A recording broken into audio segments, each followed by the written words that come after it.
What you are about to hear is an hour program devoted once again to Lewis Tackwood. We'll begin with a look at how the press handled the story, specifically the Washington Post and the Los Angeles Times.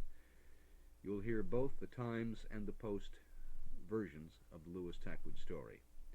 Then following that, you will hear the edited version of a press conference which was held on Tuesday, October 19th, here at KPFK in Los Angeles.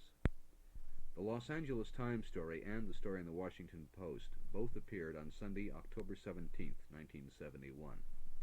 I'll read the story from the Los Angeles Times, and the story from the Washington Post will be read by Paul Fagan.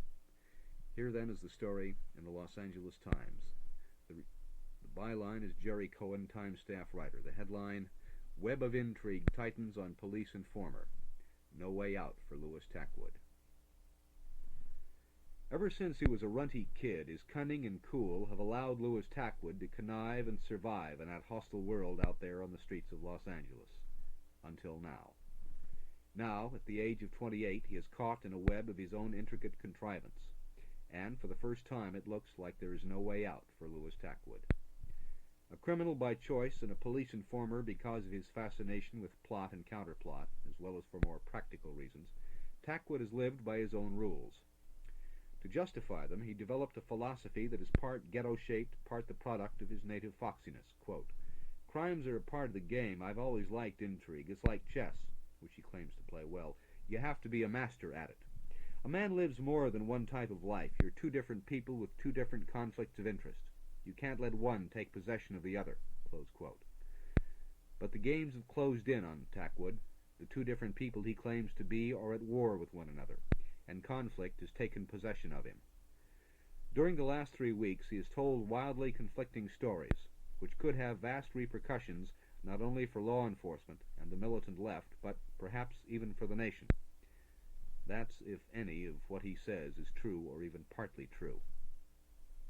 He claims two of the Los Angeles Police Department's elite units, the Criminal Conspiracy Section, CCS, and the Special Investigations Section, SIS, are guilty of dirty, even murderous doings against militants, both black and white.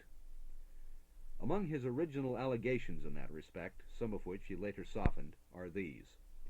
That CCS had prior knowledge of both last year's Marin County Courthouse shootout and George Jackson's fatal escape attempt from San Quentin, and allowed both to proceed despite a certainty that lives would be lost.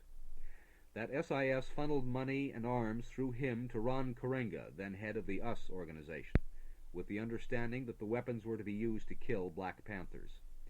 That Tackwood, on SIS officers' instructions, made the controversial anonymous phone call, August 18, 1965, informing Newton Division Police that guns were stashed at the Black Muslim Mosque. During the raid that followed, no weapons were found at the mosque. That Melvin Cotton Smith, principal witness in the current trial of 13 Black Panthers, was a police informer and agent provocateur long before the December 8, 1968 raid on Panther headquarters, which led to the arrest of the defendants. Officers contend Smith turned state's evidence only after the raid. That CCS and the FBI had organized a special squad, Squad 19, to provoke violence at the 1972 Republican National Convention in San Diego, which could be blamed on leftists. The object, quote, to create a situation which would permit the president to invoke special emergency powers leading to the arrest and detention of political activists throughout the country, close quote.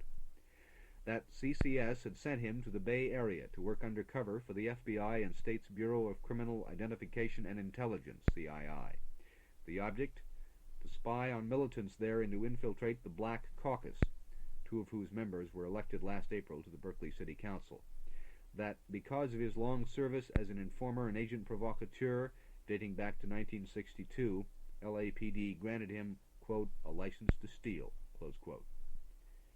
When Tackwood disappeared in mid-September after making these and other allegations to a band of young political activists, the latter fired off letters containing the charges to District Attorney Joseph Bush, State Attorney General Evel Younger, and U.S. Attorney General John Mitchell. They demanded an investigation and claimed, we believe his police superiors have found it necessary to conspire in the kidnapping or worse of Mr. Tackwood. They also approached representatives of the Times, the Washington Post, and Newsweek magazine, which jointly began investigating Tackwood's disappearance and the allegations. Spokesmen for those who approached the media were Mike McCarthy, 28, Robert Duggan, 32, and Marilyn Katz, 26. All admitted their leftist leanings. They claimed to have gotten in touch with newsmen to prevent a cover-up of Tackwood's disappearance and his allegations. There are two versions of how Tackwood met the trio about 3 months ago. The one offered most consistently by Tackwood is this. He went to the Los Angeles Free Press, where McCarthy then was a staff writer looking for work. When McCarthy learned he was an informer, he put him in touch with Duggan and Miss Katz, whom he knew to be writing a book about police informers. Tackwood contends by this account that he did not know the political persuasion of his new friends at that time. The other version is that he learned through the grapevine of McCarthy, who served 7 years in California prisons, where he earned a reputation as a political activist. By this account, Tackwood was disenchanted with his work for the police and was looking for someone who would be interested in what he knew about police intelligence operations. Duggan, McCarthy, and Miss Katz taped more than 8 hours of interviews with Tackwood detailing his allegations. During this collaboration, he established his credibility as an informer by, among other things, producing information he claimed to have obtained from secret CCS files on the 8th floor of Parker Center Police Headquarters. He said then, and continues to insist even today, that he was such a trusted informer like one of the family, that he had easy access to CCS confidential information. He even obtained, he would later tell newsmen, CCS files on Duggan, Miss Katz, and their associates, plus names of informers and CCS officers spying on them.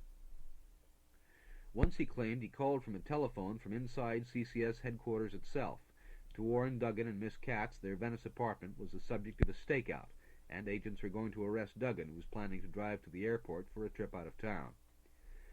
Meanwhile, Tackwood was acting as a double agent, feeding police worrisome information about Duggan and Miss Katz. Much of it, he claims, amounted to phony advisories suggested by the pair to ensnarl the police in a conspiracy. He said CCS officers sometime in September put a phone in the rented home where he was living with his young wife Gwen and her mother, then told him to sign an authorization for a tap. Tackwood claims he believed the authorization covered only a device they gave him to record his conversations with Duggan. He said he avoided the phone and talked over it with Duggan only once, about the so-called San Diego plan. Upon discovering in mid-September that the telephone had an extension which rang in Newton Division Police Station, he said he became frightened, and he and his wife disappeared, moving in with friends on Avalon Boulevard. He also would say that he hid out because he had come to fear Duggan, a karate expert, and Miss Katz. Having been approached by the young leftist toward the end of Tackwood's 3-week disappearance, newsmen independently turned up a string of confirmations of what he had related on tape. While unable to corroborate his more inflammatory allegations, they found he indeed had met with certain persons at certain places on the approximate dates he had given. Among other claims, newsmen confirmed that he was indeed a long-time police informer, if not necessarily an informer on militant matters and an agent provocateur. In a 1966 report, a probation officer wrote, "Los Angeles Police Department officers report that this defendant in the past worked for them as a reliable informant and had been extremely helpful to them in recovering stolen cars and the apprehension of a number of car thieves." Court documents also showed he had done suspiciously little hard time, despite a long record of arrest and conviction, mostly for auto theft. In addition, when sentenced to prison, he conveniently, for him, was shipped to rehabilitation centers for treatment on the grounds he was dangerously close to narcotics addiction. Tackwood maintains he experimented with drugs 3 years ago, the first and only time. Other points of confirmation developed include the 2 black Berkeley city councilmen corroborated his claim that he had worked in their campaign. Surprisingly, they added, he had admitted to them he was working as an undercover operator for CII. A motel manager remembers him being registered with 2 white men, CII agents, Tackwood claims, about the time of the election campaign in Berkeley, and at the time he claims he was spying on militants up north. As recently as April 1970, Tackwood was considered reliable enough for the district attorney's office to use him as a witness at a trial. His testimony, the prosecutor concedes, contributed, as Tackwood claims, to putting the defendant on death row. Newsmen discovered that the tapped telephone he had spoken of did indeed have an extension into the Newton Division Police Station. Then, 2 weeks ago, the missing Louis Tackwood surfaced. He got into a fight, and when his foe and associates vowed to kill him, he ran for protection where he knew he could get it, to Police Sergeant Larry Brown, whom he had dealt with frequently in the past. Brown knew that the district attorney's office was looking into the Duggan Katz McCarthy allegations, and turned Tackwood over to DA investigators. He denied the charges attributed to him by the young leftist. He even denied making the tapes for them. He said Duggan and Miss Katz were associates of the most violent sort of activists, and, quote, like I told CCS first, these are dangerous type people. He said he had never met Karenga and had not become acquainted with Cotton Smith until after the recent raid on Panther headquarters.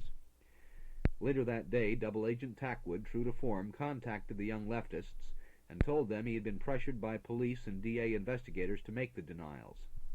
He also told them his disappearance had actually been a police seizure, and that he had spent the prior 3 weeks in various jails. Next day, when newsmen interviewed him, Tackwood flip-flopped again. He told reporters he had not been in jail during his 3-week absence, but had been hiding out voluntarily. He said he was afraid of both the police and the young leftists, the former because they might jail him on an old charge, the latter because they might do him bodily harm. But he stuck to the substance of the allegations he had made to the Duggan Katz McCarthy faction about the CCS and SIS. Hoping to obtain some sort of independent evaluation of Tackwood's credibility, for guidance if nothing more, the Times, the Post, and Newsweek employed a polygraph operator when Tackwood volunteered to take a lie test. Tackwood was placed in the hands of one of the most highly regarded lie detection experts in the world, Chris Gugas, past president and current board chairman of the American Polygraph Association. The young radicals learned from Tackwood of the planned test and, he claims, tried to dissuade him from taking it. But last Wednesday he submitted to the examination by Gugas after attorney Dan Lund, claiming to represent him legally, approved the questions that he would allow Tackwood to answer. During questioning that is routine before a subject is put on the lie box, Tackwood greatly diluted the thrust of his allegations. In fact, he turned the question of the San Diego plan around under questioning by Gugas and made the young radicals appear to be the plotters, not the police. Tackwood denied he had ever told the leftists he had planned to give them documented proof of it, although they claimed he had promised to deliver such documents on the very day he disappeared. He told Gugas he had heard CCS officers kicking around such a scheme, then say they would never get approval to carry it out. When Tackwood reported this to Duggan and Miss Katz, he said, they immediately seized on it as a good idea. They suggested, he added, that Tackwood supply them with names of informers and names and addresses of CCS officers on whom they could plant evidence that the San Diego plan would be effective. Then he said the Duggan-Katz proposal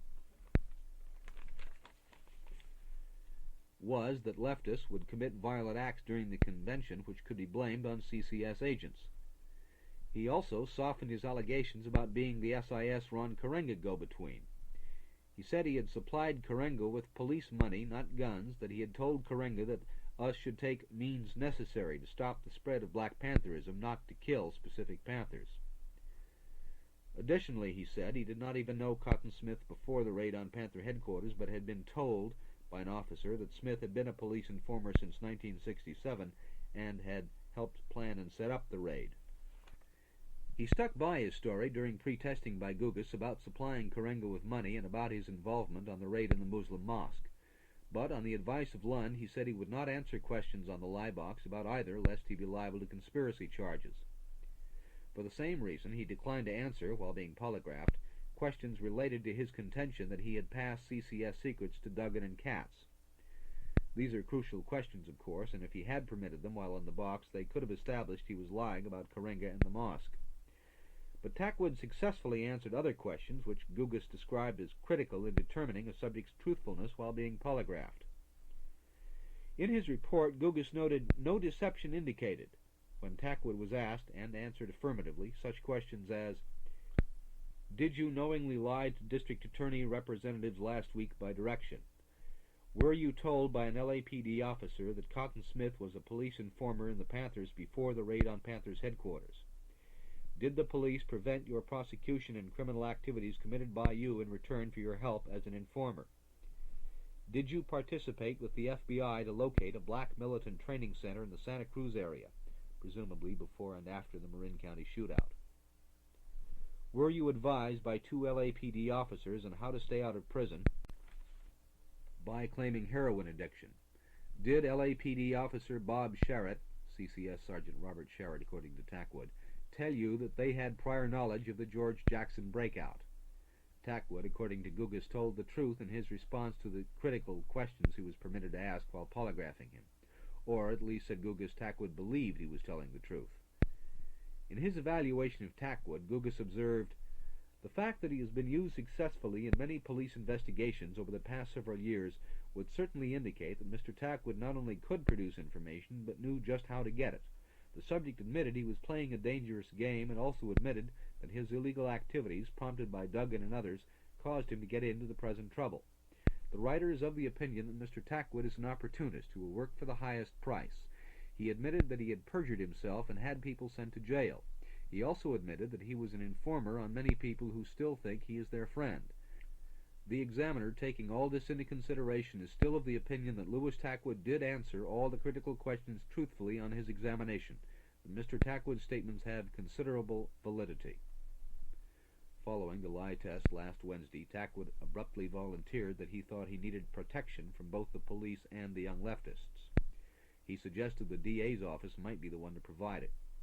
In return for a guarantee, he said he would repeat the substance of what he told Gugas and newsmen, which varied greatly from the original allegations. The guarantee he wanted was immunity from prosecution for conspiracy. He also volunteered to take a lie test from a district attorney's polygraph operator. Informed of Tackwood's wish, a representative of the DA's office approved. The DA's office was anxious to talk to Tackwood, he added, and he felt certain some sort of immunity could be worked out. Next morning, Thursday, Tackwood reappeared in Gugas's office because Gugas hoped for clarification of some of his questions. Tackwood was accompanied by the young leftists and Lund.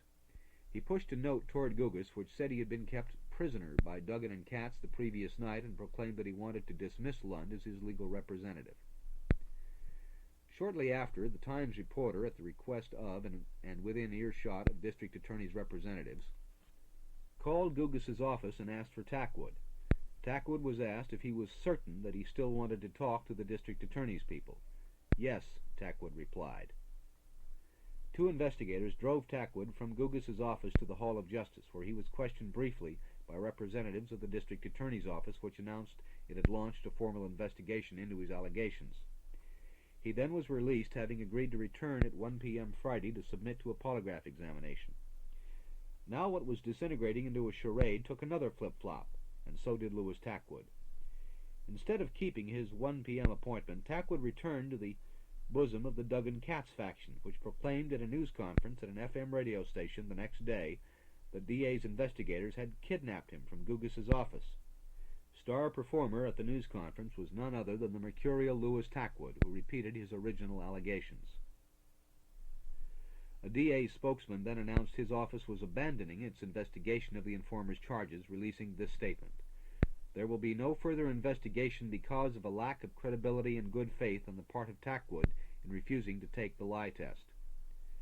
Police Chief Edward M. Davis, who had refused to permit CCS and SIS officers named by Tackwood to be questioned by the press because an investigation is in progress, also released a statement. It said, "A Bolshevik has been working for 2 weeks to plant a false story involving the President of the United States and the LAPD. I think such a story would appear in Pravda, but I am surprised to hear that Los Angeles reporters are listening to the story." And there the matter rests. Or does it? The story, under the byline of Los Angeles Times reporter Jerry Cohen, appearing in the LA Times for Sunday, October 17, 1971. That same date, another story appeared in the Washington Post. The byline is Leroy Aarons. The reader is Paul Fagan. This is an article regarding Louis Tackwood from the Washington Post dated Sunday, October 17, 1971. It was written by Leroy F. Aarons, a staff writer for the Post, and the title is Master of Conspiracy Tells Police of Intrigue. The dateline is Los Angeles, October 16th. Louis Tackwood has always been fascinated by intrigue. He read Machiavelli's The Prince 9 times, and in various prison libraries managed to get through the rise and fall of the Third Reich 4 times. In his younger days, he was a chief war strategist for the Los Angeles street gang called the Huns. He loves to play chess. This week, Louis Elbert Tackwood, 28, street hustler, auto thief, and dope smuggler, pulled his master stroke. He revealed that for the past decade he has labored as a police spy and proceeded to level a series of sensational allegations about the counter-revolutionary tactics of the Los Angeles Police Department and other state intelligence agencies. His charges were contained in a long series of taped interviews, a radio press conference, and an exhaustive lie detector examination which indicated that he was telling the truth. If Tackwood's story is to be believed, it paints a picture of an autonomous intelligence network working to provoke, harass, and entrap militants, and provides a rare insight into the double, triple, and quadruple dealings inherent in the twilight zone of domestic spy activities.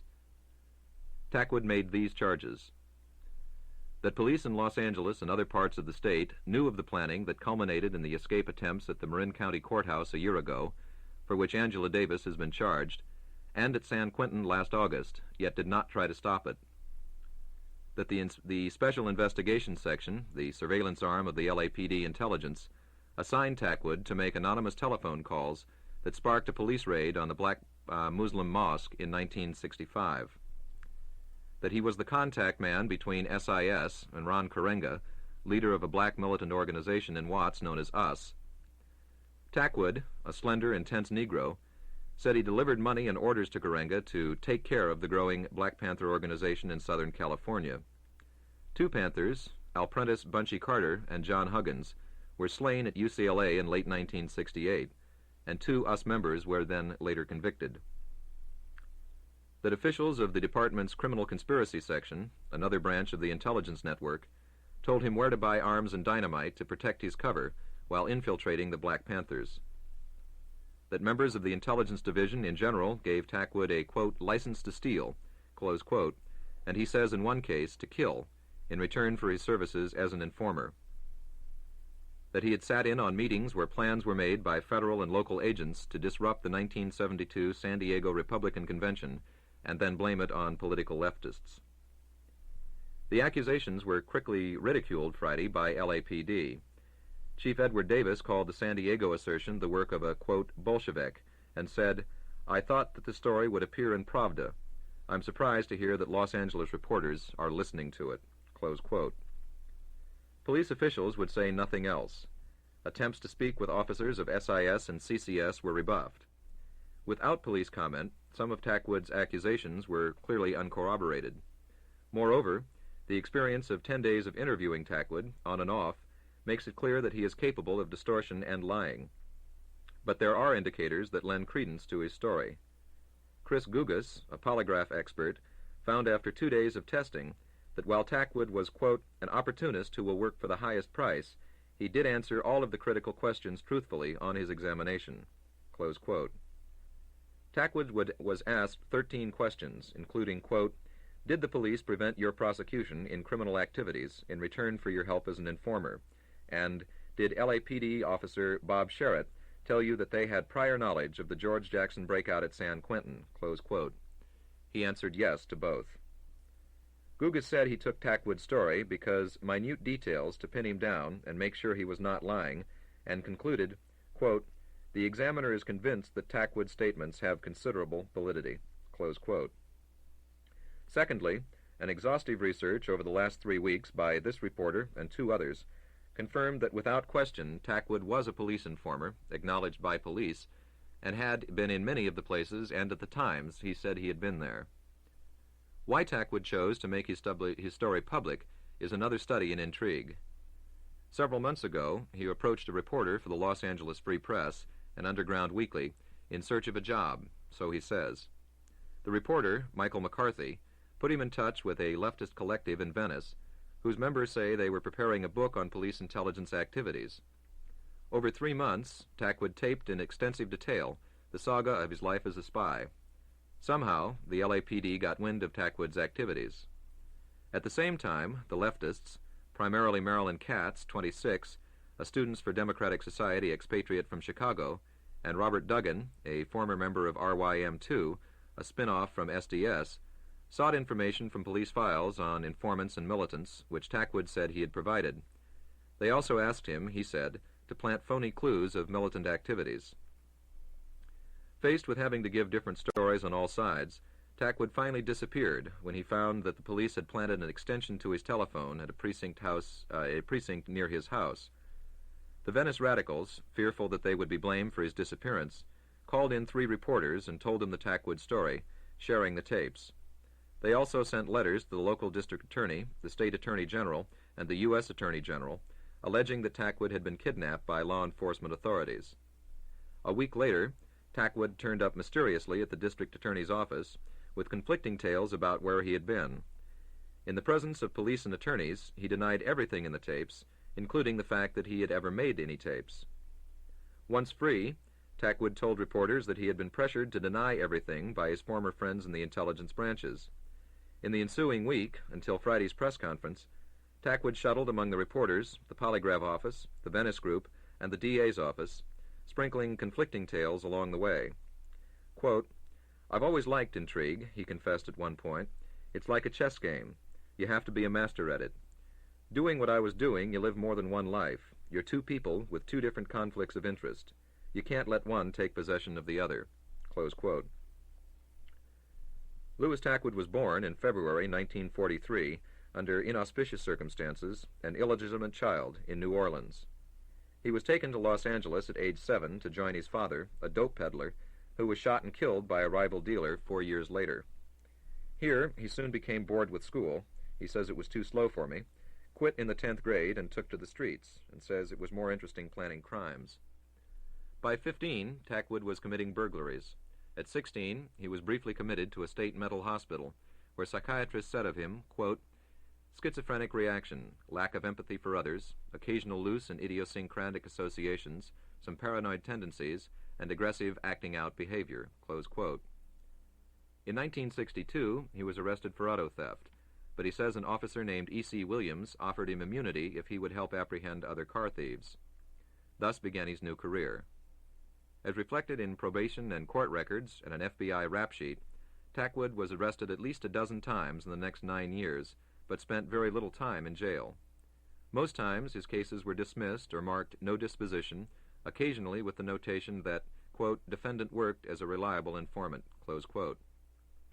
Quoting Tackwood, he says, "I had a free hand to do what I wanted. Anything I did was okay. Like saying go out and commit all the crimes you want to, and if you get busted, they'll pull you out," close quote. In early 1970, Tackwood said, he killed a man who was getting wise to his informing activities. He fled to New Orleans, assured by his police friends, he says, that no action would be taken. Earlier, he said, he testified falsely at police urging to convict some friends who had plotted a truck hijacking. Sometime later, he said, he again falsely testified to help send one of the same friends to a death sentence in a murder case. Authorities confirmed that Tackwood had testified in both cases, but denied that he had been told to perjure himself. Around the summer of 1965, Tackwood first became involved in political surveillance, working for Sergeants Edward Watkins and Lawrence Brown of SIS. All names used by Tackwood were confirmed to be officers in the specified departments. In fact, he provided reporters with correct phone numbers directly into SIS and CCS, as well as a taped telephone conversation with Brown. Just after the Watts riot, Tackwood said, the police department came to the conclusion that the black Muslims were, quote, "getting too big, too powerful," close quote. He was instructed to make a phone call to the police precinct saying that there were guns going in and out of the Muslim mosque. Tackwood said he did so, and immediately, quote, "all kinds of police came in and shot the place up," close quote. Around 1966, he recalled, he began working with Ron Karenga at a time when the Black Panthers were beginning to gain strength in Los Angeles. On orders of SIS, Tackwood said, he frequently brought money to Karenga and told him to off or kill the Panthers. A main target, he said, was Elmore Geronimo Pratt, the Panthers' Southern chairman. Pratt, however, was never killed. Quote, "At one time, a police officer told me, 'Tell that son of a bitch Karenga he better off Pratt this time, or I'll fix him,'" Tackwood said. The LA Panthers continued to thrive, however, until December 1969, when a massive police raid on their headquarters broke the back of the organization and sent 13 leaders to trial for assault, now going on. Tackwood charges that police had planned the raid long in advance with the collusion of Melvin Cotton Smith, whom he described as the number 3 man in the Southern Panthers. Tackwood said he learned from Sergeant Ronald G. Farwell a black member of CCS in charge of watching black militant activity, that Smith had been a police spy since 1967. Smith has since turned state's evidence in the Panther 13 trial. It was Farwell, Tackwood said, who recruited him to CCS sometime in 1969, shortly after its formation, with an offer of $100. Police authorities said CCS was an outgrowth of the special unit established to investigate the assassination of Robert F. Kennedy. Farwell also told Tackwood, where he could buy dynamite if he needed to, as a part of his infiltration activities, Tackwood said. The alleged killing of a man in early 1970 and the flight to New Orleans only momentarily interrupted Tackwood's spy career. He soon fell in with a black in New Orleans who ran organized crime activities there. He subsequently called Los Angeles to offer his services as an informer on those activities. Los Angeles sent an assistant district attorney, who was on National Guard duty in the South, to visit Tackwood in New Orleans and set up a procedure whereby Tackwood reported to the Special Investigations Division of the Los Angeles District Attorney. Tackwood's information was, quote, fantastic, according to Herman Hersbrunn, an assistant district attorney. When he is truthful, the stuff he gives us is remarkable, close quote. Tackwood returned to Los Angeles in July 1970, in fear for his life, when his role as an informer was discovered. He was soon recruited for a Northern California assignment, along with his wife, Gwen, then 17. This was roughly a time of heightened activities on behalf of the Soledad brothers. Much of the activity was taking place at the University of California campus at Santa Cruz, not far from Soledad Prison. Tackwood said he was sent there to analyze what police thought was the forming of a radical alliance among black, white, and Chicano groups. Also, he said, they wanted him to locate a house where an armed militant hit squad was said to be undergoing training. Through Gwen's brother, James Carr, a ranking member of the Panthers, Tackwood managed to work his way into the leftist groupings around Santa Cruz. In addition to Los Angeles intelligence, Tackwood said he reported at various times to the State Intelligence Agency and also the FBI. Tackwood says he remembers seeing Angela Davis and Jonathan Jackson on the Santa Cruz campus 2 days before the Marin County shootout in which Jonathan was killed. On that same day, he said, 2 LAPD officers showed up at Santa Cruz and warned Tackwood to, quote, get your ass out of here, 'cause something's about to break, close quote. Tackwood said he learned after the shootout that 8 others besides Jonathan Jackson were scheduled to take part in the Marin County raid, but that the courthouse was so heavily guarded that the others left. Tackwood, in an interview, surmised, quote, all right, dum-dum, Jackson, comes up and sits there a while and feels, well, everybody's got chicken, I guess. He gets out with all that, several guns in his pocket, and hot as it was, with an overcoat on. He was lucky that he got that far, into the courtroom. The only reason he got that far is because they, the police, knew what was going on. Close quote. Tackwood also alleged that police knew well that there were plans for the attempted breakout at San Quentin Prison last August, in which Soledad brother George Jackson was killed. Quote, they knew from the start that there was going to be a breakout, he said. For months they have been getting information out of San Quentin about this break here. CCS down here, they got letters right now. Close quote. Tackwood went on to explain that authorities had broken a code used in letters to and from the prison. He said he had been told this by Sergeant Surratt of CCS in early September. This discussion with Surratt would have been shortly before Tackwood dropped out of sight, signaling the probable end of his long and varied career as a double agent. Tackwood is now on the loose, broke, with no job, unloved by the police or the people on whom he informed. His wife is talking about divorce. His future, if any, lies at the moment with his radical friends and on the hopes of capitalizing on the story of his, quote, conversion. His conversion is hardly out of concern for the poor and oppressed, as the Venice Radicals press would put it. Tackwood has dreams of making a lot of money for book and movie rights to his story. Nor is it a newfound admiration for movement politics. Tackwood is not political. He finds the black movement phony and dull. The Panther philosophy was humbug, he said, doomed to destruction from the start. What fascinates him more than anything else is not the reward, but the game. Quote, I think I'm smarter than any of the officers I've come in contact with. I can survive out there where they can't. I can play the double game. Yet they looked down on me, and all the time it was tickling me to even play counterplots on them, and counterplots on the other side, too. These people are people who think they can conspire against me, and they're playing with a master of conspiracy. They're just feeding my appetite for conspiracy. I finally found someone who was willing to play a game. And that was an article from the Washington Post dated Sunday, October 17th, 1971, written by Leroy F. Ahrens, a Washington Post staff writer. And that is the story that appeared in the Washington Post. It was read by Paul Fagan. Before that, you heard the story that appeared in Los Angeles Times with the byline of Jerry Cohen, the way the press handled the Lewis Tackwood allegations. And next we present a version, an edited version, of the press conference that Lewis Tackwood held this morning under the auspices of CRIC, the Citizens for Research and Investigation Committee. That press conference was not broadcast live by KPFK, but here is the edited version of that press conference.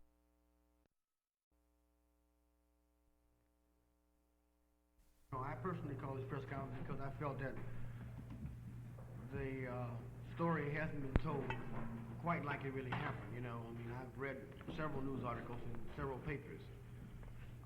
I've been accused of flip-flopping, double agents, and a few other things.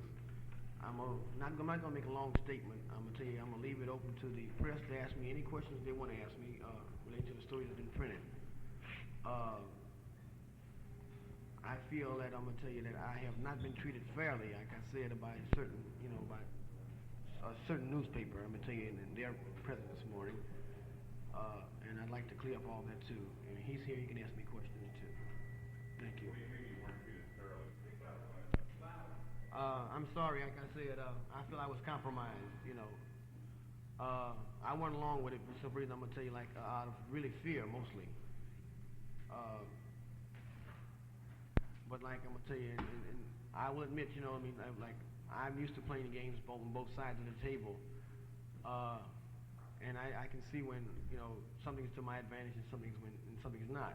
It was to my advantage. I'm gonna tell you to go along with certain allegations, certain things, to gain my release. Matter of fact, from the district attorney's office, it's been stated that 2 members of the CIA SID came and got me. When we counted, I'm going to tell you, about almost 11 of them. They had the whole building just isolated. We couldn't have got out of nowhere else, Did the Los Angeles Sergeant Robert Sherritt tell you that they knew about George Jackson escape attempt? Yes, he did, and this was verified on the lie detector test. Now, the fact that he said that he told you that was verified, but do you know for a fact that it is true statement? Well, I don't feel Mr. Robert Sergeant Sherritt would have lied to me for no specific reason. I'm gonna tell you, we had confidence going, between us then. His precise statement was, yes, we believe we had information coming out of there for months. We broke the code, and we knew precisely what was going on. This was the day after George Jackson was dead. Did you ask them why they hadn't taken any steps to prevent it? I had gotten used to not asking why they, were involved in conspiracies. What about the 1972 National Republican Convention in San Diego and the conspiracy and the plot? This is, I'm going to tell you, this was, one of the main projects they had. This right now is under investigation. We have, our other people investigating it, and when all the facts are brought out, then we'll bring the whole thing out into the open. I think Mr. Gukas did state that I heard someone supposedly kicking it around, you know what I mean? But anytime officers are kicking around even that type of idea, you know what I mean, it is dangerous. What I'm saying is, it is a fact, but the way it was presented in the press, they only were kicking it around like, hey, Mike was thinking about that. But like I said, anytime you got,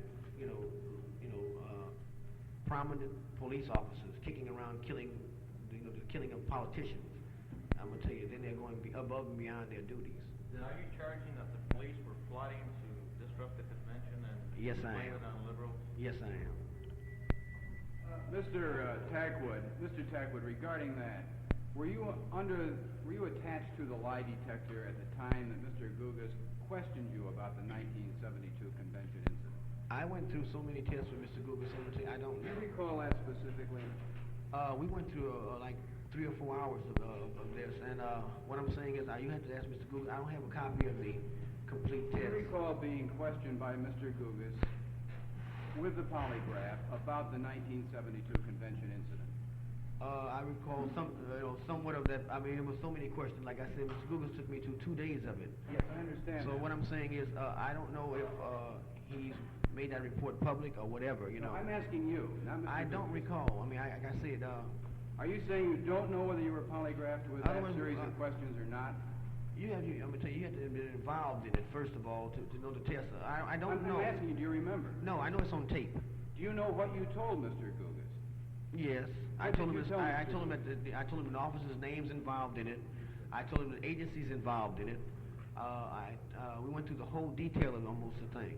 How did you describe the character of the conversation that you overheard? No. That was being planned, and that it was. What was being planned? The San Diego thing was being planned, and they were waiting for approval. You know, some other person's approval of the plan. Approval of what plan? The San Diego, the bombings in San Diego. What bombing? In other words, What was the incident specifically? Oh, the incident was, I'm gonna say they were supposed to create how to put a bombing at the same time to create demonstrations, you know, like police aggravation of the demonstrators outside that would create riots and a few other things, you know, plus the killing of politicians. Now, this was the basis of the plan. What was the character of that conversation that you overheard? Was it in jest, or was it serious? No, they were serious. No, it wasn't. Nobody was joking. Did you tell Mr. Googis that under a lie detector examination? Like I said, I'm gonna tell you, he took part of it on tape, part of it on the machine. It was a combination of many things. I don't know how Mr. Googis determined, you know, because I'm not a polygraph or anything. I don't know how he determined certain facts, but these facts did come up. Yeah, my name's Joel Garcia with KHJ Channel 9. Why did you make the disclosures originally? Why are you making these statements? Why are you revealing all this information? I think I went through this before. See, first of all, I had no intention of ever coming before the press. I was writing a book anonymously. Unfortunately, the police department saw fit to tap my phone. And in the tap, I'm going to tell you, they found out what I was doing, and they proceeded to stop me. I was fearful of my life for simply not know too much, and I had been with them too long. You know, so I became a dangerous asset to them. So before, like, they killed me, or worse, you know what I mean, or my family too, I made the statements public. It has been said that you've sent people to jail and to prison, that you've informed on people like the Black Panthers and the Muslims. Is that true? Did you inform the police that there were arms stored at the Black Muslim headquarters here in Los Angeles? Yes, I did. On orders from the police department. Why are you turning on the police department now then? I'm Inez Pedrosa, KRLA Radio. It's not that I'm turning on them. They turn on me, you know, by tapping my phone and how would I put it? It was only the first stage of something else bigger. Do you fear for your safety now that you've made all these revelations? Yes, I still do. From whom? From the police department. What about the Mr. Black Tackwood. Panthers and the Muslims? I don't fear as much from them as I do from the established agencies. Right now, I'm gonna tell you, I'm being, you know, kept by friends, and you know, I have to constantly move. And matter of fact, as close as Sunday, you know what I mean. Someone called where I was at, you know, and made believe there was someone else, you know, trying to talk to me, and they weren't even supposed to know where I was at. Mr. Tackwood, last Friday, this is Tom Ritt from the Los Angeles News Advocate. Last Friday at the press conference here, you said that if the press, by Monday night, did not give out the story to the public as you told it to them, with the assumption that those three newspapers were in fact doing some very heavy investigating of the charges you make, and this morning you tell us now that the press has treated you very unfairly. No, pardon me, I'm gonna tell you, you misunderstood me. I said one newspaper treated me pretty unfairly. I didn't say the one press. newspaper, fine. Assuming that that is the Los Angeles Times, because that's the only one that I know of that printed a story about you since Friday, are you now prepared this morning to give the press all of the corroborative evidence that you talked about last Friday? Well, I'm gonna tell you, if you read the Washington Post and the San Francisco Chronicle, they also printed the story. What I'm stating, sir, is that on the questions that were asked of me, that I'm gonna tell you, the statements that were made by Mr. Gukas and everything, you can ask any question you would like to ask me. I'm not giving anything. I'm gonna tell you, I'm here to answer any pertinent questions that may, you know, come to your mind. Mr. Tackwood, Mark Coogan, KFI. Regarding the San Diego convention, you said that the police were waiting for approval. Approval from whom? This I don't know. What are you going to do next? Are you going to go back to the district attorney? I'm waiting for the district attorney to come to me. I'm going to tell you, what I'm saying about that is this, that I made several calls which we taped, you know, and we could never get in touch with anybody. The district attorney has made certain statements to my lawyer that, you know, he didn't want to talk to me anymore. So therefore, I'm going to tell you, if and when the district attorney's office want me, I'm making one condition now on that. Since I'm going to tell you, it's become an idea where someone's lying. I've been on a lie detector test already for 2 days. I feel that the district attorney's office should ask some of the CCS members and maybe a few other people who are involved in you know, the complicity of this, and who I've mentioned, to take the same test I'm supposed to take, since I've taken one already. Well, apparently they're not going to, so... So, I mean, what I'm saying to you is then why should I, I'll take the test, but why should I be forced to take two? I took one already. Why should I? And Mr. Gukas is a past president. He's an ex-police officer. He has four presidential citations. I don't think a man of that caliber would lie. What I'm saying to you is that if 2 days wasn't enough for them, and some of the things I've said, I'm going to tell you, does place the police in a very precarious position, then what they should do, I'm going to tell you, is like make an investigation of their own, which they're refusing to do. By going to get Gugas... And I don't know. Mr. Gugas, I told Mr. Gugas he could turn his tapes and his thing over to the district attorney's office. Matter of fact, I asked him to be there. What I'm saying to you, sir, is that what they should do is go to the parties I've said anything about and let them make statements, which they're not. They're refusing to do. Art Concanelli, Free Press. You evidently told Mr. Gugas the names of the officers involved in these discussions. Yes, I did. And at the Friday conference, you indicated that there was a meeting at which Lieutenant Governor Reineke was present. No, I didn't indicate that. I'm going to tell you, one of the members of the press mentioned all those people were present. Remember? You seem to verify. What I'm saying, I knew of the meeting. You discussed both the names of the officers and the nature of that meeting as you know it. Well, the nature of the meeting, as I know it, sir, is that Chief Davis, and some other important, individuals were meeting somewhere down in San Bernardino or San Diego or someplace for the purpose, I'm going to tell you, it was a twofold purpose. I was told this, I'm going on hearsay. I was told that it was a twofold purpose. One, to coordinate and bring about the finalization of the plan so it can be and the second thing was so it can be presented to the district attorney, the chief police meeting that was supposed to be held out here sometime. I don't know if it's been held or not. Who were the officers involved who told you about this bombing plot?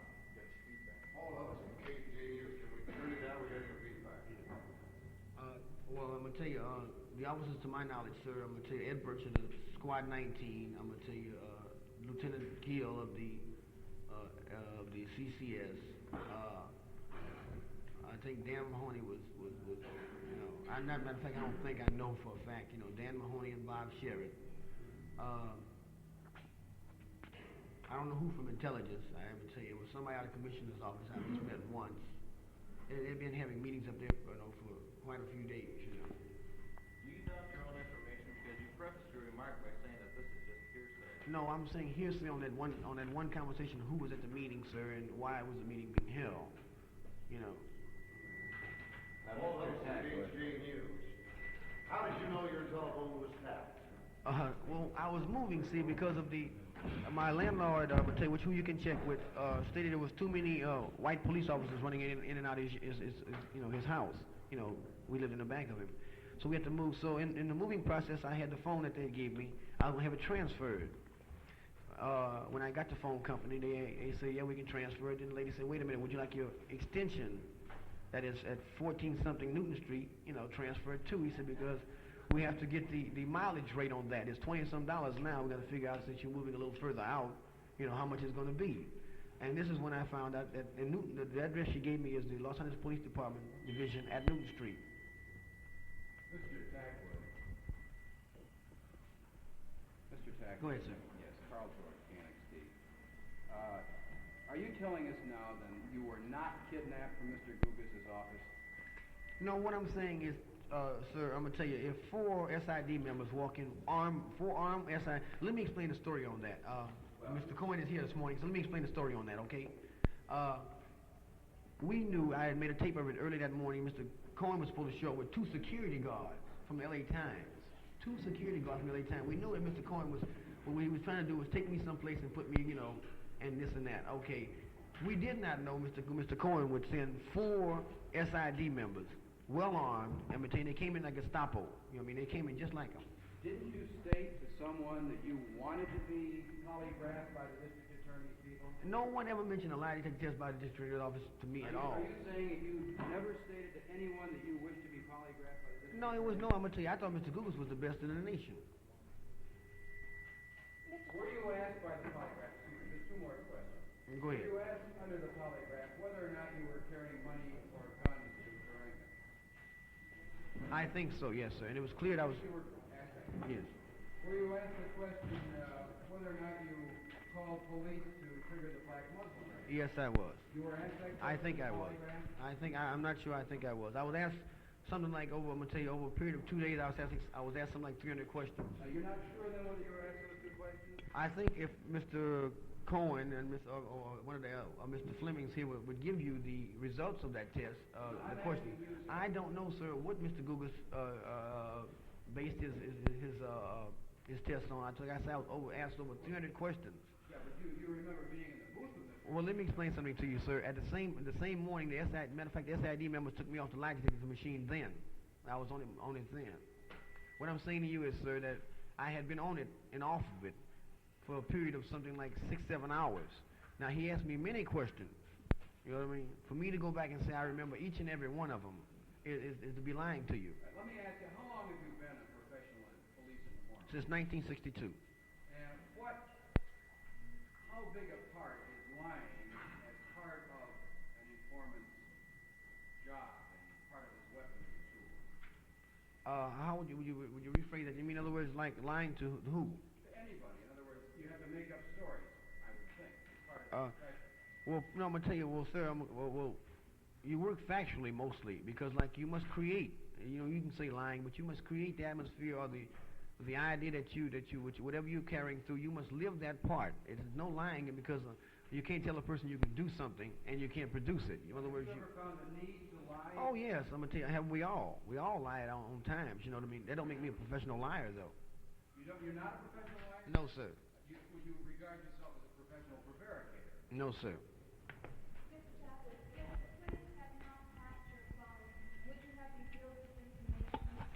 In my book, yes. No.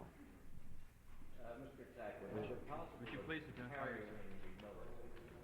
Is it possible to verify 3 charges that you made specifically? One, that you participated in the Berkeley election campaign under the direction of the Los Angeles Police Department.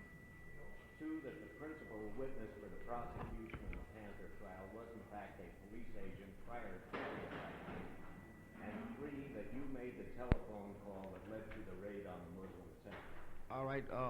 Answer to your first question. This has been verified that I would say was up there with CCI members. This is a thing where the councilman had verified it, and the motel manager, I'm gonna tell you, stated I was up there with 2 white officers. I'm gonna tell you, on your second part of your question is what was the second word? About the police, that the...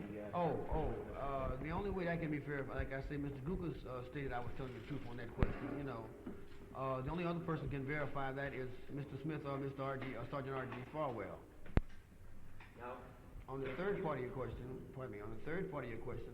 the only person that can verify that is Officer Sergeant Watkins or Sergeant Brown, which they have not even come out, one way or another say it's false or true. they are the ones that you made the phone call to. Right, for. Mr. Ritt? Mr. Tackwood, what hard evidence do you have to prove that the Los Angeles Police Department was in fact using Ron Karenga and the US organization either with money or with arms or with both to wipe out the Black Panthers in Los Angeles? Well, you must understand one thing, sir, that the police department do not, leave these incriminating records around, first of all. And the only thing I'm going to tell you I can state is like the lie detector test and all that on that. To tell you my statements, I cannot say you can go find files here and there, unless you can subpoena CCS's files or SII files, then you can do it that way. Mr. Tackwood, do you know of any other riots or disturbances that the police have been involved in or in which they have provided money for people to cause trouble? any other riots other than the ones that were mentioned. No.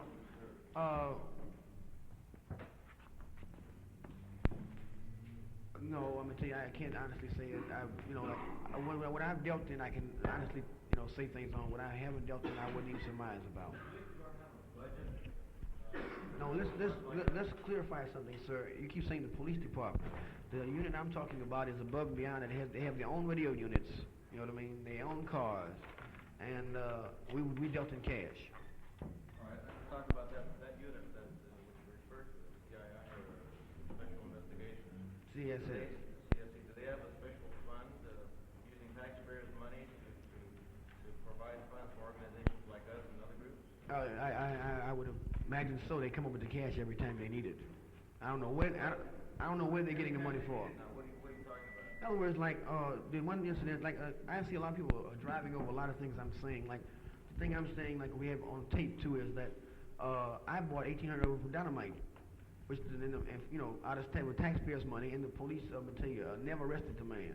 Another thing I'm gonna tell you, I think you're driving over is they would send, me all the way back. I'm gonna tell you, I was in New Orleans on, and they would send for me and send me back there, and then the district attorney office, who if you read the Washington Post, made a statement too that the information I got was fantastic. I was working for the district attorney's office in New Orleans, working on the mafia. I was number one man to the number 2 man in the mafia back there. And see, these are things you're overlooking. I'm gonna say, I was his bodyguard. All right. Another thing you're overlooking is that CCS would send me up north on taxpayers' money. I'm gonna tell you, it must have been 15 times. You see, you're overlooking all these facts. Everyone is. On the Berkeley election? No, this is not only on Berkeley elections. It was on the Angela Davis case, on the Panther takeover of Santa Cruz, on the EOP program. You see my point? It was many things they set me up there for, but basically what I'm saying to you is that they spent plenty of taxpayers' money sending me and both my wife up there on numerous occasions. They sent her up there by herself too. We went up there and had a whole motel full of FBI agents, you know what I mean, and rode around all night long picking out this place and that place. This is in Santa Cruz, San Jose, and Sequoia. You're overlooking the fact that they spent quite a bit of money on putting Joseph Jenkins in the gas chamber on the line. You see my point? Did you send him to prison on purpose? Oh, he's in the gas chamber. I'm gonna tell you right now, yes, sir. He's on death row. I mean, you're overlooking some of these persons. His name is Joseph Jenkins. You overlooking? Nobody wanted me to be anything. I'm gonna tell you, I just happened to get that position. It was a thing where, through. How would it serve to be in that position as an informant? Well, being the number two, being the bodyguard to the number 2 man in the mafia in Louisiana, you know what I mean? That's pretty high up. You see my point? Now. How did you get that job? It was a long story I wouldn't even go into right now, but it was through a twist of fate. Like it was a luck thing. A bodyguard rather had to be very, very. No, I knew. See, the man who I worked for knew my father. That's what it was. See, from my own hometown. What did you learn in that? I learned that it was a conspiracy it was a mafia conspiracy. I'm gonna tell you, in California, and I gave the district attorneys the names of all the men who were involved in all the narcotics, prostitution, and other things, and places and businesses that they owned out here. No, I don't know that. They might be. I didn't use the name Louis Tackwood back there. As a matter of fact, the man just knew who I worked for. Knew I was Tackwood. Gentleman to the left. Steve Roberts, New York Times. One of the charges, the most serious charges that you made, which so far we don't seem to have much corroborating evidence on, is the charge that the police knew in advance about the Marin County shootout and the George Jackson escape attempt. They didn't do anything. Now, how did you find out about these things? I'm gonna tell you, I worked for a period of 3 or 4, maybe 4 or 5 months on the Angela Davis thing. I came in contact with many people involved in the conspiracy. I cannot name them at this time, but I can tell you this much. If CCS will okay it, or pick the people or whatever, I will name everybody. I'm gonna tell you, there was a conspiracy. I'm gonna tell you, but I'm gonna tell you, I can't say if Angela Davis was guilty or not. I'm not gonna put no position on that. But there was a conspiracy.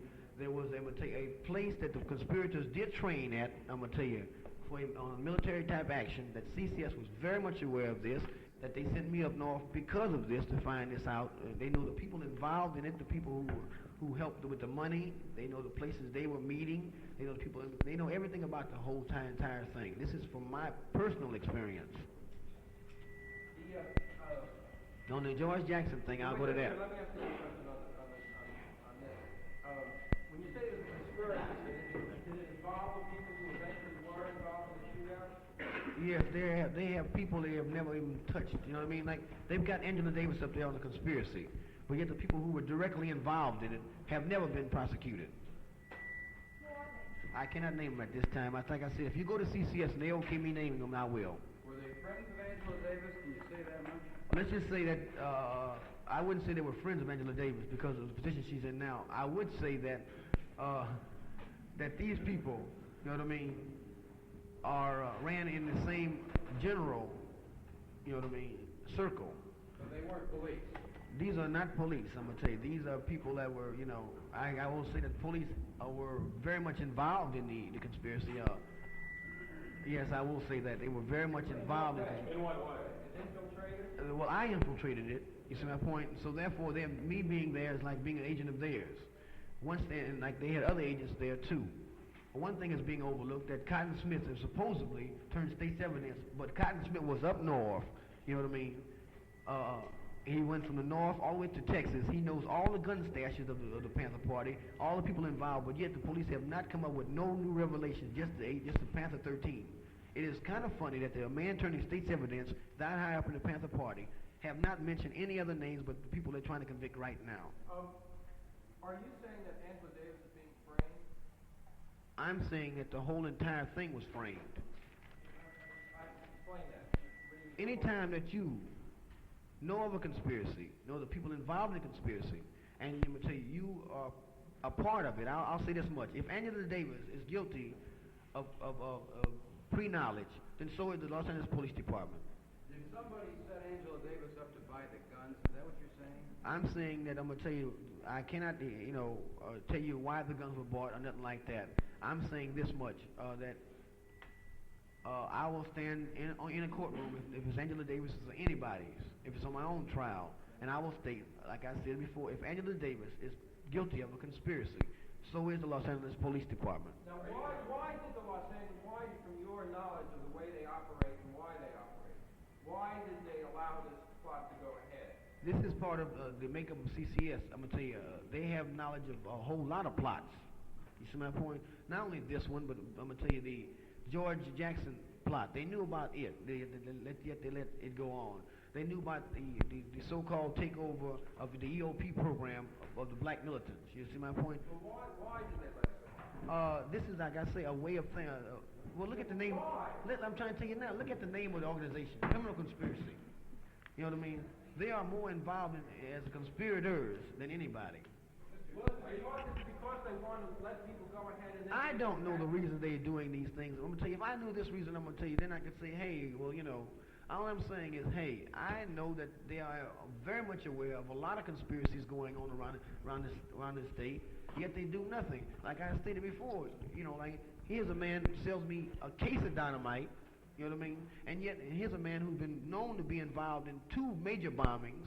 2 people have been killed in these bombings, and this man is still walking the streets, you know what I mean? And I'm going to tell you, CCS has moved neither one way or another on the man. If you're convinced that Angela Davis is a victim of the conspiracy, are you planning to go to her trial and testify? I have not talked to her lawyers yet. Will you testify at her trial? If necessary, yes.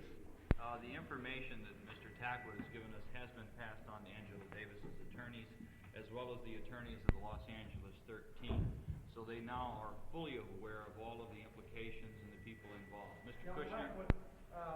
Have you stated that the police in Los Angeles are withholding information, withholding evidence that, if revealed, could gain the release of Angela Davis at the present time? I will state for the record that the Los Angeles CCS, not the police department, are suppressing certain evidence along with CII that may evolve in her release. I can state for the record that they have suppressed and, as a matter of fact, stolen a certain truck from a certain man. I'm going to tell you, and this truck could be very detrimental to their case on, I'm going to tell you, on proving conspiracy against her. Where were you in 1968 during the Robert Kennedy in Los Angeles, California. No comment. No. Well, I tell you what, I think you should go talk to Joseph Bush Jr. And I think he has his own problems about the guns right now in that case. Mr. Tackwood, could you tell us exactly? You told us how you knew about the Angela Davis in the Marin County shootout, if you were involved in the planning, or what about the George Jackson case? What is your source of information? Well, my one source is this. I'll tell you this much, that I have an officer who I had never been lied to by before tell me of this fact. I think, Mr. McCarthy, you mentioned somebody mentioned in the interview you had the other night on radio about the escape map being found in a certain James Carr's pocket. You see my point? This James. There's been a lot of confusion. Did you know directly from Carr about this plot, or just from Sheriff? I'll tell you this much too. 4 or 5 months ago, and this is part of CCS's record. I'll stand on it, and I'm gonna tell you if they show the files, it's there. I was told by a member of a militant organization that he had gained his release from prison for the specific reason of leading the next breakout of George Jackson. He gave me quite a few details on this escape plan while I was up in Santa Cruz at the time. I reported all these facts back to CCS. They started an investigation on this thing, and they eventually came up with the initial that it was a conspiracy going on, that they would try to break him out, and they knew the parties involved in the alleged breakout. They knew through letters from San Quentin, that they had this thing. Now, I'm gonna tell you, this is over a period of months. What finally brought this thing to a head was, like I say, Bob Sherrod telling me personally himself that, yeah, we knew about it, baby, all along. It wasn't no surprise. Did you know about it from Carr? I didn't say Carr, sir. I'm sorry, Emmett. Don't place words in my mouth. I knew that there was a conspiracy to break him out, yes. Why did you play? What can I, sir, I was working for the police department. I reported my facts to them. What else could I do? Can you give us any more details about what that conspiracy involved? Only that it was I don't know what the initial final plan was. I just know that I was reported that the squad that was training for this would not try to break him out themselves, that he would get out, and once he got out, they would, make, an effort to get him out of the country. You know what I mean? Once he would release himself, Can you identify any of these people or groups that were involved? Just a minute, Mr. Roberts. Mr. Freed, John Freed, fan of books. Mr. Tackwood, there are two things. Could you give us some details about a man on death row that I believe you say you have information concerning how he got there, and two, the War on Poverty, the EOP program. These seem to be two. I'll take the EOP program first. You see, while I was up in the Santa Cruz area, I was, in meetings with, rather, well, we can say militant black educators who were planning to, it was a war going on between MECHA, who is the Mexican American organization in EOP, and the black student alliances. The black student alliances stated was that there was too many MECHA members in charge of EOP programs. I was in their meetings on their strategies on riots on the campus, on certain things like this. I reported all this back to the CCS, who eventually curtailed the whole entire EOP program. What was your... The second question I think I brought up already. I'm going to tell you, the man I have on death row on perjury is Joseph Jenkins. Who is he and what was the case? The case involved, well, this is the second time I've sent Mr. Jenkins to the penitentiary. The first time I sent him with three other members, his brother and the two Penland brothers. This was on conspiracy to kidnap, robbery, and murder. Kidnap, robbery, murder, and hijacking, which I'm going to tell you, I was instructed by the SII after they lost their case on the man, on these four men, to make certain allegations in the courtroom. I spent 4.5 hours on the stand, and these men were convicted of the crime. Are you saying you lied on the witness stand? No, I'm saying I didn't lie. I told a story that was gave to me that I'm going to tell you was a out-and-out thing where I didn't create the lie. I was, you know what I mean? What I'm saying? You see what I'm saying? I did not lie deliberately. I was given a story to memorize and give. But was the story that you were given to memorize the truth? No. So you lied on the witness stand? Yeah, well, I mean, if you want to put it that way, yes. What was your role precisely? What did you do in Berkeley in the election? What was your function? And My original function was to go up there and find one man, one Pacific man who was involved in the Angela Davis case. I mean, the Berkeley election. Well, I'm gonna tell you, we taped all the strategy meetings. I was a walking bug. A walking what, sir? A walking bug. You taped Berkeley election campaign meetings for the Los Angeles No, for Police the, Department? For a coordinated thing between the CII and the CCS. If you're lying on the witness stand, isn't that perjury? Yes, it is. Why would you be involved in the Berkeley elections for the LAPD? I was called down to CCS and asked would I, go up north with the CII. We went up there for one specific reason. After they found it was the Black Caucus and the April Coalition thing, they got very much involved in that too. Which candidates did campaigns of which candidates did you infiltrate? Yami Bailey and Ira Simmons.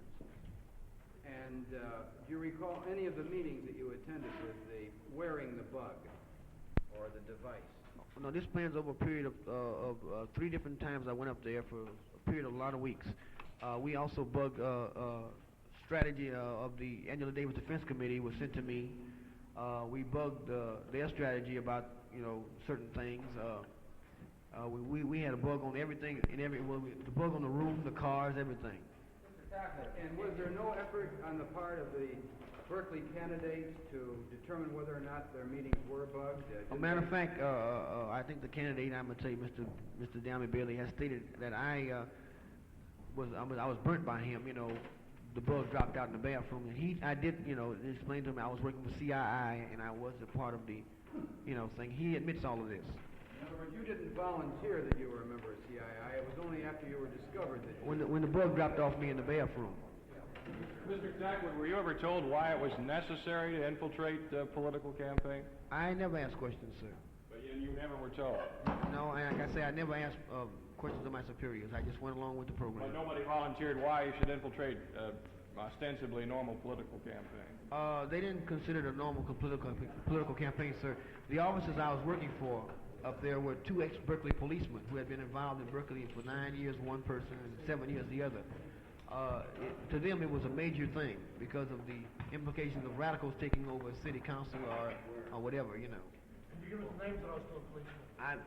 I've been trying to remember. They had long, funny names. Mr. Tackwood, in regards to the Berkeley thing, did Mr. Dugas ask you while you were under the lie detector test whether there was a black city councilman in San Francisco who was a police informant? I think he did. See, what I'm saying, I'm going to tell you, me and Mr. Gugas, I'm going to tell you, it was so much of a cross. Let me explain something to the press. It was so much of a cross going on between, on the part of, I'm going to tell you, I'll speak to you, with something you didn't know, Mr. Cohen. Mr. Gugas did not want me to take the lie detector test for either Mr. Cohen or for Crip. He wanted me to take it extensively for myself, and this is something you didn't know. My wife was present at these meetings, so she can verify this. I mean, she's not up here right now, so anybody want to go down and talk to her, you can ask her. She'll know I mentioned this. So it was such of a cross going on. Everybody telling me, you're my best protection. They're my best protection. The press is telling me, hey, we're your best protection. Mr. Google is telling me, you're my best protection. Crip is telling me, you're my best protection. The DA's office saying, hey, we can protect you the best too. You know what I mean? So therefore, I didn't know who to believe. You know what I mean? But Mr. Gukas made an extensive test, which I don't think you even aware of, Mr. Cohen. Was there any question of criminal activity or possible criminal activity being involved in the Berkeley election campaign, or was it a matter of political surveillance? It was political surveillance, sir, of the highest nature. No suggestion of any kind of criminal activity involved. Plus, I'm going to tell you, something that no one had asked me. They wanted to know where all the funds were coming for the radical movement. What exactly were you unhappy with in relation to the LA Times article? Well, I think Mr. Cohen, I'm going to tell you, dealt unfairly with me completely because he editorialized for so long. He left out, how would I put it? He smothered the facts by editorializing us a long way. I think if you read the Washington Post's article, it dealt more fairly with the subject. How would you, now let me ask you one other thing. You've worked for these police officers for a long time. How would you characterize or describe their attitudes toward the people they were investigating? What was the mentality? How would you describe their mentality and their attitude? Well, I'm going to tell you, they are basically, I'm going to tell you, if we were in the, I'll put it this way to you, sir. If we were in a Russian-type state or a communist-type state, these men would be the elite of the Corps. They believe totally in the power of the police over the people.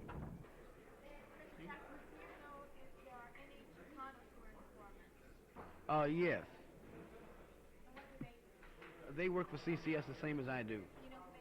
I cannot mention their names at the present time because of the. I've been told if anything happens to these people, I'll be saying just the same as murder. They aren't. I'm gonna tell you, they have been in, with the moratorium.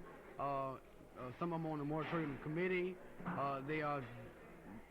How would I put it? They are very much involved.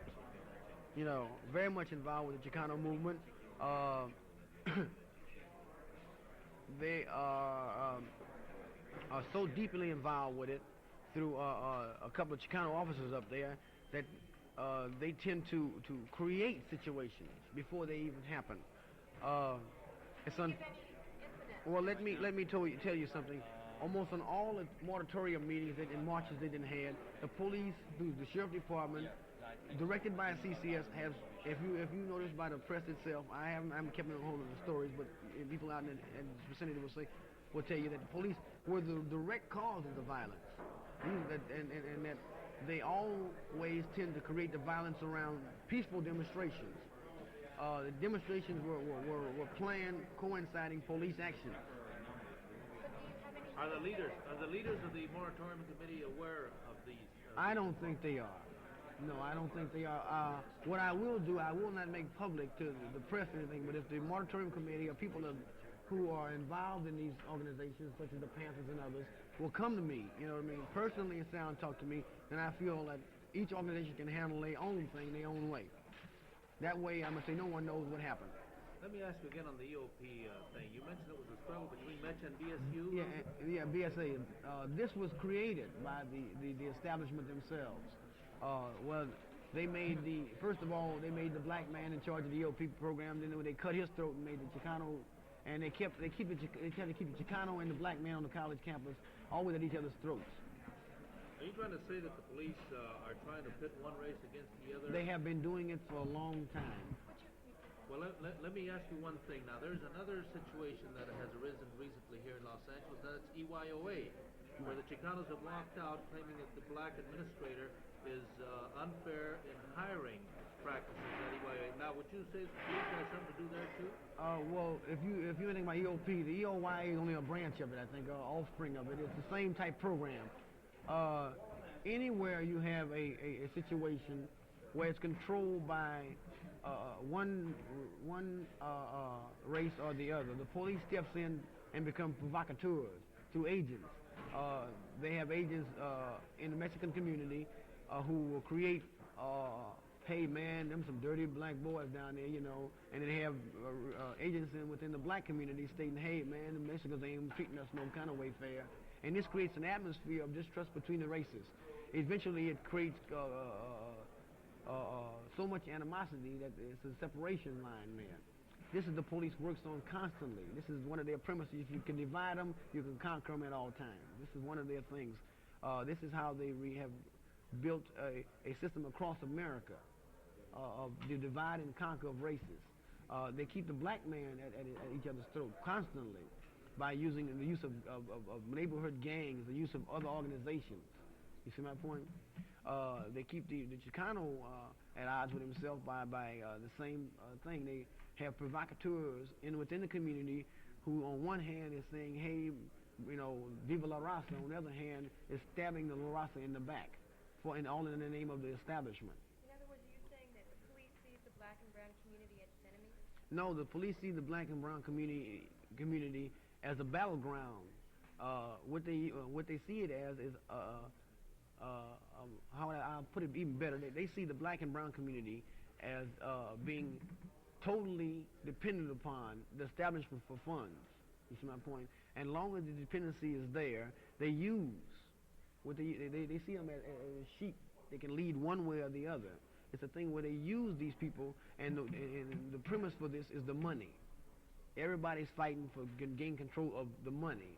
When in reality, at any time they want to, the money can be cut or driven the other way. What I'm saying is that all they do is say, here's $100,000. You know what I mean? Now we don't know who's gonna give it to.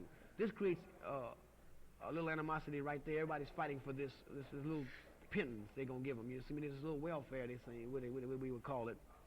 All right. Then they'll place a black man in charge of it, and what he'll do is because he's black, not because he's a racist, trying to help his community.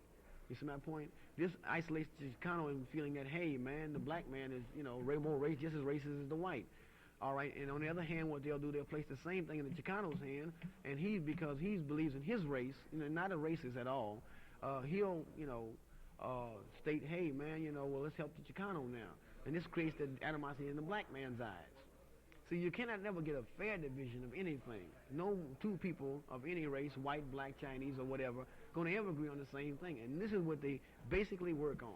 So what is the ultimate logic as far as the police is concerned? They want everybody in the concentration camp. Everything ain't white. You see my point? And I'm going to tell you, I'll show you a point. I read in the New York Times today. They crucified the Mexican community in the press and all over the place, and they spent millions of dollars on trying to convict the Panther 21 in New York. But I read in the press this morning the alleged 16 Minutemen that were caught with a million rounds of ammunition, 150 guns, all kind of bazookas, rocket launchers, and everything. The cases were dismissed on them. You know what I mean? Here's 16 men who had enough ammunition to start a war. Mr. Tackwood, do you know anything about police standing aside and letting hard drugs into the ghettos and barrios? Yes, this is a common practice of the so-called community. At one time, if you read my life story, the story that was printed, I was running drugs. With knowledge of the police department. Is the idea behind that the drugs into the ghetto areas will keep down political violence? No, I'm gonna tell you, it creates Is it a flushing effect? It creates a dependency problem. See, in other words, the more people can get hooked on drugs, the more criminals you can create, and the more criminals you can create, the more you can control. See, I'm gonna tell you, you can't go out and get a political man and say, hey, you're guilty of robbery or you're guilty of stealing something. What they tend to do is say, hey, you under influence, baby. You know what I mean? And I'm gonna tell you, they use CRC as a kidnapping thing too. The Green Hornet cases. Remember, how many Chicanos in CRC on pure kidnapping? You see my point? How many blacks are in CRC were kidnapped off the street, and the premise that they were using drugs? Can you state there's a connection between the police force and the suppliers of hard drugs? Well, I'm gonna tell you, one beautiful case you can state is the intelligence officer that was caught with $30,000 worth of I think it was cocaine or something. Here's an intelligence officer of the LAPD getting caught with $30,000 worth. Here's another thing I'm gonna tell you. What happens to all the drugs that if you get busted with 10 pounds of it, they bring one joint to the courtroom? Are you trying to say that? How can you eventually hope to prove Well, all of this? what we are hoping for is that eventually we'll get enough things going, and we get a Senate investigating committee. See, right now, I'm going to tell you, the press cannot even question the members of CCS or anything like that. You can't even go up in the room. What we're hoping to do is that if the Senate will, come out here, we'll go back to them and they investigate these people, then I'm quite sure the revelations they'll come out of this, they can subpoena these people to before them and force people to bring up evidence, force their files out in the open. You see my point? And all of this, I'm going to tell you, once the files have come out on all these different manipulations and all their undercover agents and things they got out there, I'm quite sure it will cause big furors in Washington and I'm going to tell you, a reorganization of some of these programs that are controlled by these police departments. What do you yourself plan to do? Me, myself, I'm going to tell you, personally, I don't know if Crip or anybody else, I'm stressing for a Senate investigation, and I will keep on until they either kill me or put me in jail. Can you bring any action against them in any way? No, Legal action. there's no way to bring legal action against the Los Angeles Police Department. We found out. Only action we can bring is hoping that some type of investigation can be brought on the federal level or state level. Do you ever fear for your life? Yes, I do. From whom and how? Besides hoping for the Senate investigating committee to investigate this and deal with it on that level, I mean, what do you feel your responsibility is, I mean, to the people, in these various communities, in these various local organizations, to expose, I mean, people that you have well, let me explain something to you. First of all, I am not politically right nor left. You see my point? This is not a political issue. Like I stated before, it's not a thing where I feel that I'm obligated politically to anyone. I'm saying that it is time, politically both right and left, that the police department of Los Angeles, California, stop becoming provocateurs within the community. I feel that once this atmosphere is cleared up, the black and Mexican, black man and Mexican and Chicano, whatever you want to call them or whatever, can clear up their own house. You see my point? Man, at best, I mean, that's long range, man, very, very far into the future. Yeah, well. And, I mean, man, of informers and provocateurs. Well, like I stated. You said on Friday that there was at least one newsman here working with the police department. Do you feel now any closer to indicating who that would be? Yeah, well, I mentioned him this morning. I think I talked to him, Mr. Cohen, Jerry Cohen in Los Angeles Times. Why do you believe that? He was the man who directly contacted the district attorney's office, who sent the 11, Gestapo type agents out to pick me up. What, did Mr. Gugas go? Right, from off the machine, matter of fact, and my lawyer was sitting right there when they bust through the door. Well, why did you cooperate with the LA Times as one of the three papers? I had I didn't contact him originally. It was part of. In other words, you didn't know that Mr. Cohen was. No, I had no. I don't think Mr. Flemings or Mr. Aarons had any idea either of the fact of that. Next question. I answered before if you feared from whom. Did you have I have a lot of fear from the CCS and their provocateurs. What about other organizations? Well, I don't feel like, how would I put it? I don't feel like anyone on the left at the present time would endanger, might help them to gain another step forward. You see my point? And I fear the right, very much so, because the police have been aligned with the right so long. I fear the prosecution of people around me for conspiracy to, do this and that. To answer this man's question here, like I stated, man, I'm going to tell you, I will not make public to any organization of establishment, you see my point, media, the names of anyone. I stated that within the complex of Crick and whatever, talking to me personally, if we can come to some kind of arrangement, I will sit down and talk to you about your organization or anyone's organization, how it's been infiltrated, how it's been set up, you see my point, and the lines of which along this is run. Now, it's up to you personally to make this thing public or whatever. One more thing, going back to the Angela Davis and the George Jackson case, how did the LAPD become involved, as you say, in the pre-planning of the two incidents? Well, like I'm saying, if you have prior knowledge of something and you make it even possible, you see my point, they made it very possible for these things to be done. By not arresting certain people that they could have arrested, not only for this but for other crimes. You see my point? By knowingly letting them train in a certain place, by knowingly letting the money come forth, by knowingly, you see my point, the date almost to the time it was going to happen, let it proceed. Then therefore, I'm going to tell you, this is in itself is conspiracy itself to suppress a fact and to go along with it. So if Angela Davis is guilty of conspiracy any kind of way, the Los Angeles Police Department is more so. Are the other conspirators still about? Yes, walking around completely. I know. What it is a thing. If one person thinks he's safe and you follow him, he gives up another person who you can follow, who gives up another person, who in turn, it's a syndrome where we watch one to catch the other. And they're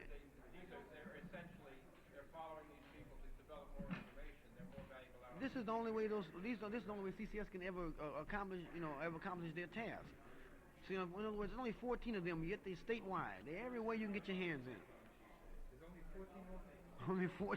It's only 14 officers in CCS, 14 or 15 at the most. And yet they have information on every organization that you can name on the left. You see what I'm trying to say? I mean, detailed information. How many informers do they employ? Over 200. Can I ask you a general question, please? On the basis of your experience with the police department and political groups, would you say that the function of undercover agents is not to detect or anticipate criminal activities and provocation?